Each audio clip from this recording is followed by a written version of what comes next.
नमस्कार दोस्तों, स्वाध्याय क्लासेस में आपका स्वागत है। जैसा कि आप सभी को पता है कि अभी फूड इंस्पेक्टर का पद आया है, तो फूड इंस्पेक्टर में आपका जो एग्ज़ाम होने वाला है, ऑफलाइन एग्ज़ाम होने वाला है, 200 मार्क्स के आने वाले हैं। तो जान लेते हैं कि उसका सिलेबस कैसा है। ठीक, तो सबसे पहले जान लेते हैं कितने मार्क्स का आता है। टोटल 200 मार्क्स का रहेगा। एक क्वेश्चन रहेगा 1 नंबर का, एक क्वेश्चन रहेगा 1 नंबर का।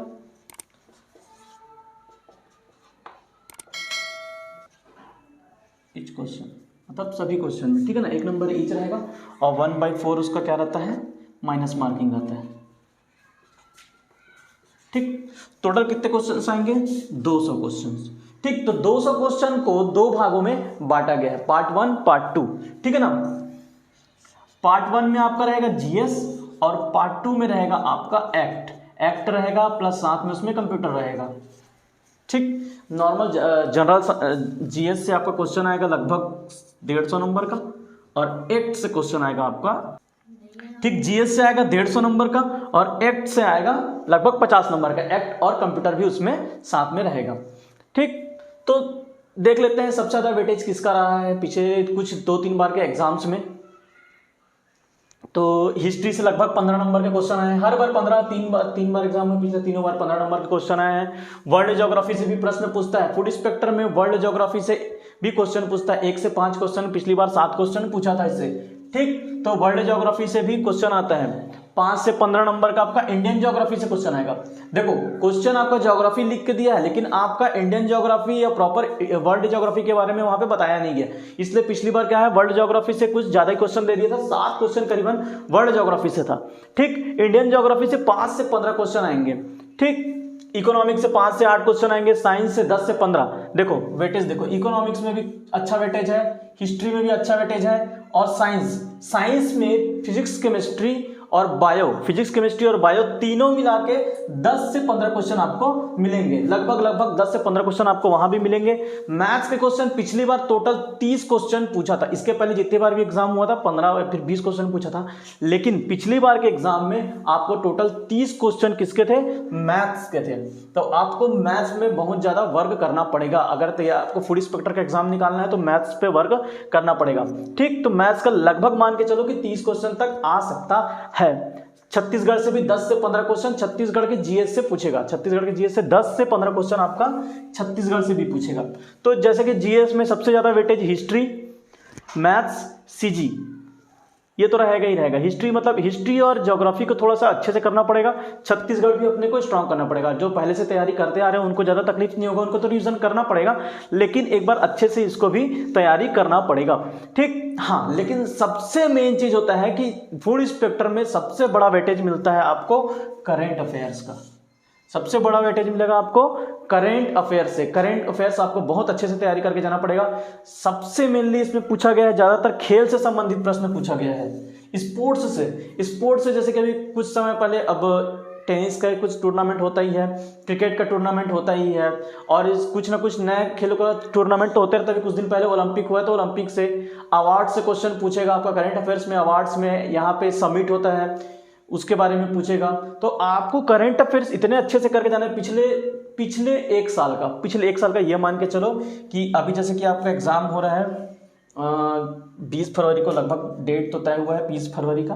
तो 20 फरवरी से पिछले जनवरी से, मतलब 2021 के जनवरी से ये मान के चलो कि 20 फरवरी तक का आपको करंट अफेयर्स रेडी करके जाना पड़ेगा, क्योंकि यहाँ पे 50 नंबर का लगभग क्वेश्चन देता है फूड इंस्पेक्टर में। तो करंट अफेयर्स आपको अच्छे से ही करना पड़ेगा। ठीक, ये जीएस करना है, करंट अफेयर्स करना है। ठीक, अब ये तो हो गया पार्ट 1 के बाद पार्ट 2 जो 50 नंबर का क्वेश्चन रहेगा उसमें रहेगा कंप्यूटर और एक्ट। इसी में आपको स्कोर करना है, क्योंकि ये वाले पोर्शंस तो लगभग 90% लोग करेंगे ही करेंगे। 90% लोग का इसका तैयारी रहता ही है। इसमें आपको स्कोर करना है, किसमें, एक्ट्स में, कंप्यूटर का भी तैयारी करते ही हैं, लेकिन एक्ट में आपको अच्छे से तैयारी करना है। ठीक है ना। सामान्य वितरण प्रणाली हो गया, खाद्य सुरक्षा अधिनियम हो गया। तो ये अधिनियम में एक्ट के साथ आपको तैयारी करना पड़ेगा कि धारा सहित आपको उसका प्रिपरेशन करना पड़ेगा कि कौन कौन से धाराएं हैं। 16, एक में 16 है, एक में 10 है, शायद लगभग 10-16 धाराएं हैं। उन धाराओं को याद करना पड़ेगा। उन धाराओं में मुख्यतः क्या दिया गया है वहां से भी प्रश्न पूछता है। पिछले कुछ वर्षों का आप अगर पेपर उठा के देखेंगे तो आपको एक्ट्स भी याद करना पड़ेगा, एक्ट्स के अंदर क्या दिया है, और प्रश्न धारा और उपधारा से भी पूछता है। तो आपको धारा के साथ साथ उपधारा भी याद करना पड़ेगा। खाद्य सुरक्षा अधिनियम का, सामान्य वितरण प्रणाली का, ठीक है ना, सार्वजनिक वितरण प्रणाली का, तो ये आपको करना पड़ेगा। ठीक, फूड इंस्पेक्टर का पद बहुत दिनों बाद आया है, 2017 के बाद 20 बार निकला है। तो इसको अच्छे से तैयारी करें। और इसका फर्स्ट पार्ट में सबसे पहले आपको सार्वजनिक वितरण प्रणाली स्टार्ट करूंगा, सार्वजनिक वितरण प्रणाली के बारे में बताऊंगा। ठीक, 50 नंबर का।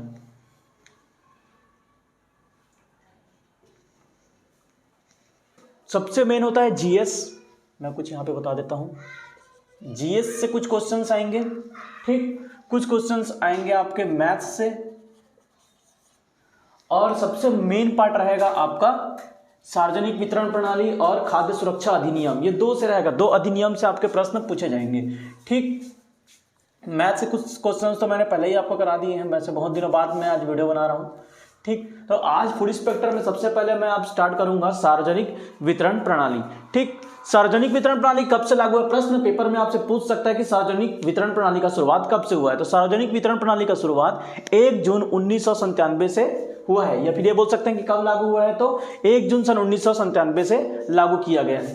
ठीक, सार्वजनिक वितरण प्रणाली होता क्या है पहले ये जानना जरूरी है। तो सार्वजनिक वितरण प्रणाली मतलब जैसे कि हर राज्य में, मतलब देश के हर राज्य में बहुत सारे ऐसे क्षेत्र, ग्रामीण क्षेत्र, शहरी क्षेत्र, जहां के लोग क्या रहते हैं, आर्थिक रूप से थोड़े कमजोर रहते हैं। तो आर्थिक रूप से कमजोर लोगों को कम दामों में हम अनाज या फिर कह सकते हैं आवश्यक वस्तु उनको उपलब्ध कराते हैं। तो ये होता है सार्वजनिक वितरण प्रणाली का कार्य। सार्वजनिक वितरण प्रणाली, पीडीएस उसी को बोलते हैं, पब्लिक डिस्ट्रीब्यूशन सिस्टम।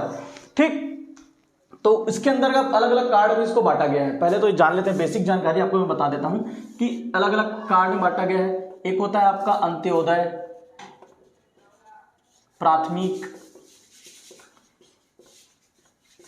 अन्नपूर्णा और सामान्य। ये मुख्य रूप से 4 हैं। इसके अलावा 2-3 कार्ड और हैं इसमें, क्या बोलते हैं, जिन लोग अपंग रहते हैं, क्या बोलते हैं उसको, दिव्यांगजन रहते हैं उनके लिए रहता है, विधु रहते हैं, विधवा रहते हैं उनके लिए रहता है। तो इन 2-3 कार्ड और एक्स्ट्रा होता है, लेकिन हमको मुख्यतः 4 तो जानना है, अंत्योदय, प्राथमिक, अन्नपूर्णा व सामान्य कार्ड। ठीक, तो ये सार्वजनिक वितरण प्रणाली के अंदर डिस्ट्रीब्यूशन किसका करते हैं, शक्कर, मिट्टी तेल, सबसे मेन होता है हमारा चावल, और कुछ क्षेत्रों में जैसे कि हमारे राज्य में छत्तीसगढ़ में बस्तर क्षेत्रों में चना, गुड़ भी बांटा जाता है, चना भी बांटा जाता है।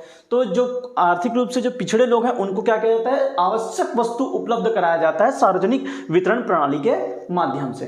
ठीक, तो पेपर में सब पूछता है, पेपर में मेन पूछता है कि कब लागू हुआ था, कितने केंद्र हैं, कितने मतलब उचित मूल्य की दुकानों की संख्या है, ये सब बेसिक आपको प्रश्न पूछ सकता है। तो आज बेसिक थोड़ा सा जान लेते हैं।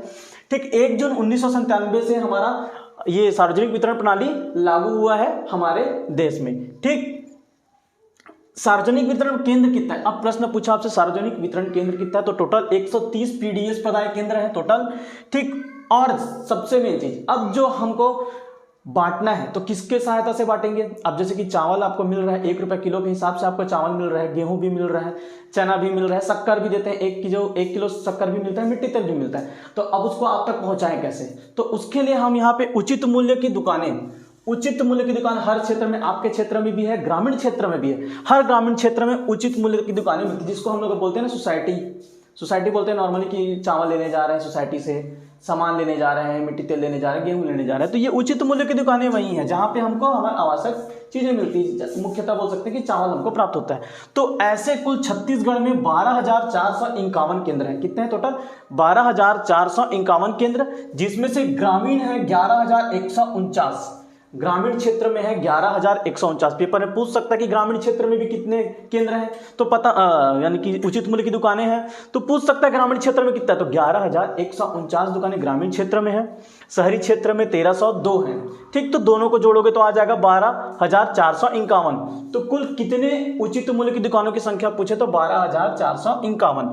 ठीक, अब देखो, अब चावल भी हर किसी को नहीं दिया जा सकता। चावल उनको दिया जाता है जिनके पास होता है राशन कार्ड। बताया भी थोड़ी देर पहले, राशन कार्ड 4 प्रकार का होता है। एक होता है अंत्योदय, प्राथमिक, अन्नपूर्णा, सामान्य और एक दो होता है। ठीक, तो सबसे पहले किस कैटेगरी के आधार पे कार्ड को बांटा गया ये भी जानना जरूरी है ना, कि अब अंत्योदय है तो अंत्योदय कार्ड में क्या लाभ मिल रहा है एक्स्ट्रा, प्राथमिक है तो क्या लाभ है, अन्नपूर्णा है, सामान्य, मतलब तीनों को किस तरह से डिस्ट्रीब्यूट किया गया है, अलग अलग किया गया है, ये भी जानना जरूरी है। तो अंत्योदय के अंतर्गत विशेष रूप से आर्थिक रूप से कमजोर लोग जिनकी आय भी बहुत ज्यादा कम है उनको रखा जाता है अंत्योदय में। प्राथमिक में जो राशन गरीबी रेखा के नीचे भी तो है, ये तो गरीबी रेखा के नीचे बहुत ज्यादा नीचे अंत्योदय, प्राथमिक गरीबी रेखा के नीचे तो है लेकिन वो मिडिल क्लास से थोड़ा सा नीचे है, मिडिल क्लास से थोड़ा सा नीचे है, तो वो आते हैं प्राथमिक में।